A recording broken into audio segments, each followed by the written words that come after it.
All right, are you looking to buy a home in 2026? Well, these are the top 6 things that we can come up with that you need to focus on if you're looking to buy a home in 2026. These are the top things. Number 1, what do we need to watch out for? A couple things we need to watch out for is buyer demand. We need to watch out for inventory numbers. Are they up or down? And then in addition to that, we also need to watch these rates. Number 2, what is it that we need to prep up for? We need to make sure our credit is strong. Anything above a 600 is where we want to be. Now, if you are below that, some lenders can go down to 580, but these are going to be per situationally based. The second thing we need to focus on is going to be how much money do we have down? We need to start looking at that savings account or what we're putting towards a home, our home account. And that needs, for me, what I would like to see in that account is probably going to be closer to about 6%. We want to make sure that you have enough money to cover your down payment of 3.5%, and then some wiggle room on top of that to make sure that we're covering closing costs in the event that we can't get it all covered. So that's going to be the main focus. Around 6% is going to be a comfortable number. If you're higher, even better. If you're lower, again, we can make some numbers work. We usually, there's a lot of loan programs out there that we can look at. The next thing that we want to focus on as far as prepping, there's a lot of different things that go into prepping. It's not just credit, and it's not just how much money we have saved. There's a few other things that go into this. One, we want to make sure that we have predictive income. We want to make sure that we are staying on top of these things. We need at least 2 years of you working on a job. In some cases, we can get a little bit lower, but we need 2 years of income, being able to show that you are predictable on your income. Those are going to be the top things with prepping. We want to make sure we have things dialed in. If you have additional questions with that, reach out to us. We'll get you connected with our lender and we can go a little bit more in depth. The next thing is going to be our buy box. A buy box is basically, where do you want to be? How much do you need to spend? What is your budget? What do you feel comfortable with? How much home do you need? Do you need 3 bedrooms? Do you need 2? Do you need 1? Do you need 12? All of these things are important to be able to understand what is important to you and your family, and then what your ultimate goal is. Are we looking for a turnkey home that is absolutely move-in ready? Are we okay with a little bit of a fixer-upper? Or do we want something in the middle of that you can put some money into and grow? There's a lot of different things out there in the market that we can focus on depending on what your situation is. Okay, so the next thing that we want to focus on after we've done all of these 3 is we want to pay attention to what are the signals in the market. What are the days on market? Are there price reductions on homes? Are we starting to see that some of the local trends that the housing prices are going up or they're going down? What's happening with the real estate market that's super local to you and where you want to be? If you don't have a connection with a real estate agent in that area, reach out to us. We can always get you connected to anybody outside the state or inside Georgia, and really pretty much any part. We do cover all of Georgia. We've gone as low as Savannah and all the way up to Blue Ridge, Dahlonega area. So we do have you covered in Georgia. But if you're looking outside of Georgia, we can also make a few connections for you too. We've worked and referred a lot of business out of the state of Georgia. So these are some things that I would highly recommend when it comes to signals. What are the days on market? What are we starting to see with listing prices? Are sellers giving concessions to buyers? If so, what are those concessions? Is it just closing costs? Is it repair money?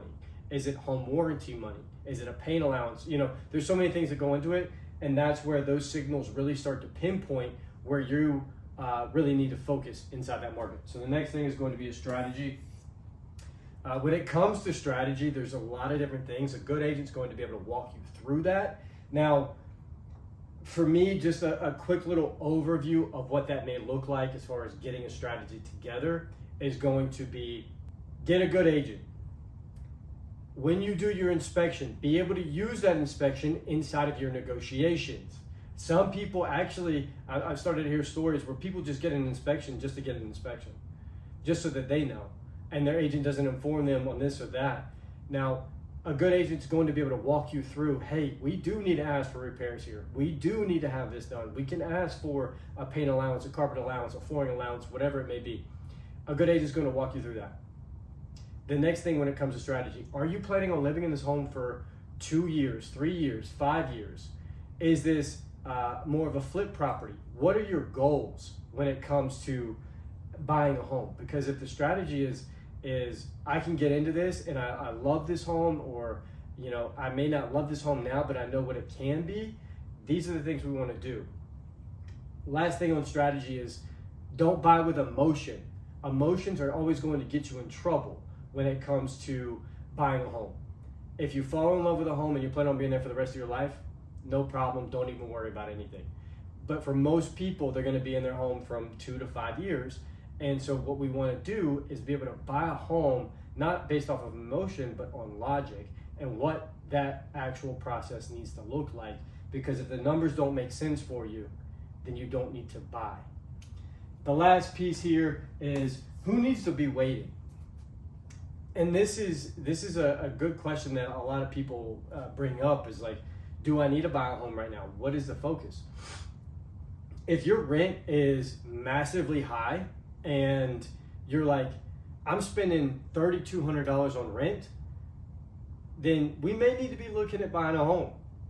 But as far as who needs to be waiting, anybody who's under that 600 number, I would recommend waiting a little bit of time just to get that credit up. Talk to us, we'll get you with our lender and we can help boost that up. And then once you hit that 600 to 620 or above, that's when you need to get into the market. When you have about, at minimum, 4 to 5% saved up for a property. Have we gotten people into homes before with no money down? Sure, that is completely possible. Best case scenario for most buyers out there is going to have a little bit of a cushion there so that you can get into that home and not have to stress about what was that next move.